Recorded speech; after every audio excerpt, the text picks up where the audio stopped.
Hey, good morning, Facebook. It's Jerry coming to you from Rythmia Life Advancement Center in what I can only say is an absolutely gorgeous day in Guanacaste, Costa Rica.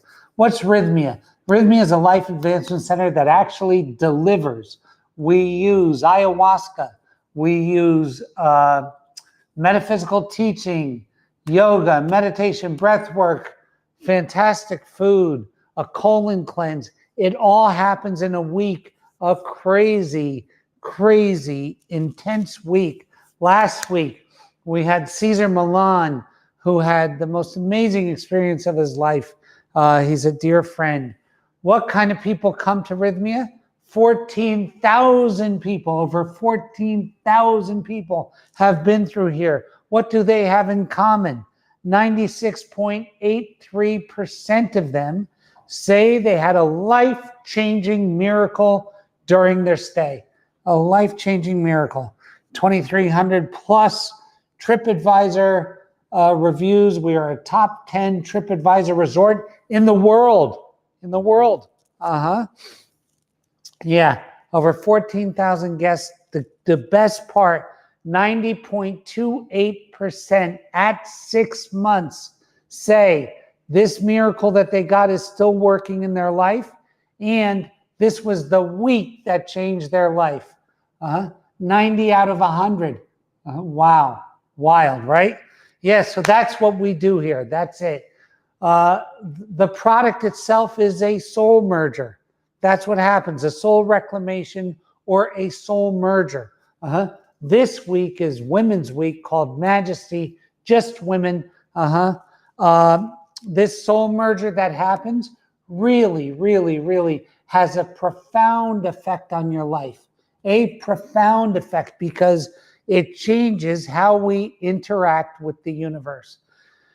And when we change how we interact with the universe, our expectations change, our vibration change, our interpersonal relationships change, our relationships with lots of other things change, with food, with alcohol, with cigarettes, everything can change.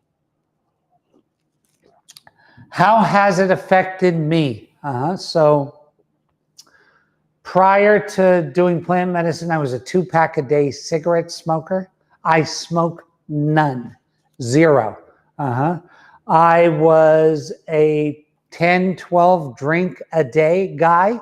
And I drink very rarely, predominantly on vacation. When I'm on vacation, I'll have some drinks. I haven't had a drink in 8 weeks. And that's a common thing where I just don't drink. I used to eat 90% of my diet was processed food of some type. And if you're not watching, yours is probably too, because what looks natural is not, generally speaking. And I've gone down to under 10% processed food. And it's easy to get processed food because there's all kinds of things and all kinds of things that you're eating that you don't know what it is. It might even be labeled natural or organic, but take a look, it's in there. I eat almost no seed oils. As far as drugs, I do not do drugs. I don't. Not even weed. I just don't do it. So that's what has changed my life. It's changed my vocation. I was a playboy. I had sold a company when I was younger, somewhat younger, 42 years old, for about 90 million bucks. And I just had fun, what I would call fun, what I used to call fun. And I traded that for having a real vocation. I run the Rythmia Life Advancement Center in Guanacaste, Costa Rica, and this is what I do. So what is the thing about this soul merger? Well, number one, you have this compelling desire when you're merged to become a beneficial presence on the planet. And you have an overwhelming desire to give rather than take, to give rather than receive.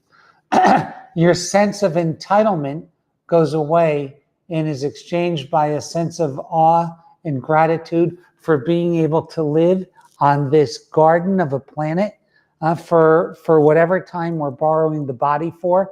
It is 100% bonus time. Our spirit gets to touch, feel, taste, sense, do all of those things. What a great joy it is. And to realize that and to really have that be present in our lives. So what are some of the changes people talk about? Well, a lot of people say before they did this medicine and had this experience, because you can do plant medicine a lot of ways. Many, many ways, some with tradition, some without, some with structure and some without. The structure and tradition of rythmia yields this thing called a soul merger. So post soul merger, a lot of people stop looking for a shortcut. They stop looking for a place to rest. They want to give as much as they can, and it's okay the hard way. Because they find out, you can see this in the medicine. The medicine shows us that the hard way is the easy way. That there is really no cheating. There is really no shortcuts. And the moment you get to that awareness that there is no cheating, there is no shortcut, there is no easy way home, and you decide to be a beneficial presence rather than fixating on the product of what the beneficial presence is going to bring. I hope you heard that you focus on being a beneficial presence versus the product of what being a beneficial presence will bring. The moment that shift occurs, things change. You're no longer looking for a place to rest. You're no longer looking for an easy way. You're going to do it the hard way. And the hard way is the easy way. Because once you figure these things out, and once you say, okay, my joy is going to come out of building the life of being a beneficial presence. That's where I'm going to find my joy. And in that, it is hard. That is super, super, super hard. There's an argument that it's easier to stay in entitlement, to stay on the couch, to stay in the grandstand, to stay on the breast milk. There's an argument that that's easier. My contention is, and my point of view is that is harder, because the regret that comes from that lifestyle is much worse than the hardness of becoming a beneficial presence. As a matter of fact, I'm willing to stake my life on it, and I did, right? So when we're no longer looking for a place to rest, what does that even mean? Well, that means that we've taken a look at how we want to become a beneficial presence, and we've noticed some characteristics about it. The first thing is, it's going to take longer than I've ever imagined. It's going to take around 8 to 10 plus years to do this. It's going to be harder than I ever could have thought. And it's going to yield more than my wildest imagination. And when I settle into the knowledge of that, and I put my agreements with myself over my self-motivation, I put my agreements with myself over my self-motivation, then all of a sudden I clicked into a longer horizon. And with the longer horizon, there is more joy. There is, in other words, if you're having a 2-day boat trip, 2-day, well, you might not want to really get to know the other guests. You might not want to know the captain. You might not want to, But if your boat trip is going to be 10 years, then you're going to get to know everybody. You're going to get to, and the thing is, all of our joy is going to come out of those relationships. It's already been proven that satisfaction comes from the quality of our interpersonal relationships. So if we know it's going to be, and we start to get to know each other, and we form a team, and that team becomes focused on this beneficial presence, then all of a sudden our work is no longer our work. Our life is a life of joy. And by joy, I don't mean ecstasy, I mean fulfillment. So we can have ecstasy, but the real thing we're shooting for is contentment and fulfillment, because these are longer lasting. They're longer lasting, right? The orgasm lasts seconds, but the relationship lasts a lifetime. So this is what I'm talking about: building quality, building the road. Now, what about building the road? What is it about building the road? Well, let's say we want to start a gourmet catering business, right? So the building the road is learning our recipes, building our name for the first 3 to 5 years, being hard about our standard of quality and what we'll accept, what groceries we're going to allow to be bought, how tough we're going to be on the ingredients we use.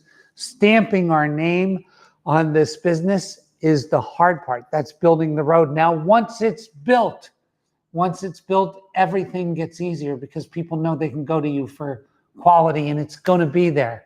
So now word spreads and people start lining up, and prices can be increased, and money starts to flow, which is in many cases the byproduct of becoming a beneficial presence on the planet. The energetic equivalent of becoming a beneficial presence on the planet is usually the energy of money, right? So how good we get at that will dictate how much the waterfall is going to shed to us. So what I always talk about to people is I say, man, may you live long enough and may you stick with your thing long enough to get to feel what the feeling of mastery is. May you have that feeling. I wish on all living beings that they get to feel the feeling of mastery once in their life. And hopefully be able to retain it. And that gets back to making decisions quickly and changing them slowly. So the hardest part in this commitment to become a beneficial presence is always the first 3 years. It is. And every time you quit in the first 3 years, you have to restart the clock in something else for the first 3 years. I know people who are 60 years old that have done that 15 times, that have 45 years, quit in the 2.5 to 3 year category. And you know what they look like? They look like 90-year-olds, 60-year-olds. Why? Because they've always been in startup. They've always gotten stung, but never gotten to eat the honey. And that is a really frustrating, and it creates a very hardened person, right? So I'm going to tell you, make your mind up quick and change it slow.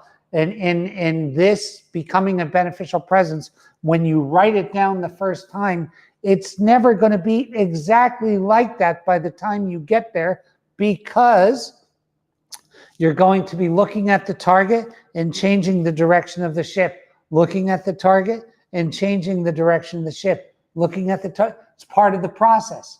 That is it. But what you're going to do is you're going to make certain agreements with yourself that are off the table. I'm going to get up in the morning and I'm going to pray. I'm going to get up in the morning and I'm going to whatever your practice is. Some people do yoga. Some people pray. Some people meditate. Some people do spiritual mind treatment. Some people read the Bible. Some people, whatever. But whatever your thing is, you're going to do it. And then you're going to get some exercise. You're going to make an agreement with yourself that I'm going to be most effective at becoming a beneficial presence if I'm healthy. That's a 101. That is a 101. There is no, that's a universal truth that I can do this the best I can from a place of health, right? So I'm going to take X amount of minutes to pray. I'm going to take X amount of minutes to walk around the block or to do my exercises, whether that's weightlifting or a little bit of cardio or whatever your thing is, yoga.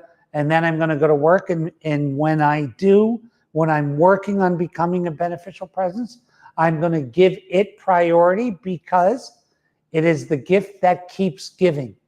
So what do I mean by that? So once you get past year 3, somewhere between year 7 and year 10, the thing that you built has its own life, and you can ride it for the rest of yours. You can ride it for the rest of yours. Now, I mean, what do I mean by ride it? I don't mean you can abuse it and you can milk it for dead. What I mean is you've created something that has a perpetual motion and gives off perpetual energy if it's taken care of. You've created your future. So the hard work is building the road. I like people when they see someone ride down that road on the car, think, oh, look, they're in flow. You didn't see them build the road. Nobody gets out of this easily. This is hard work. Here's something that you want to be aware of.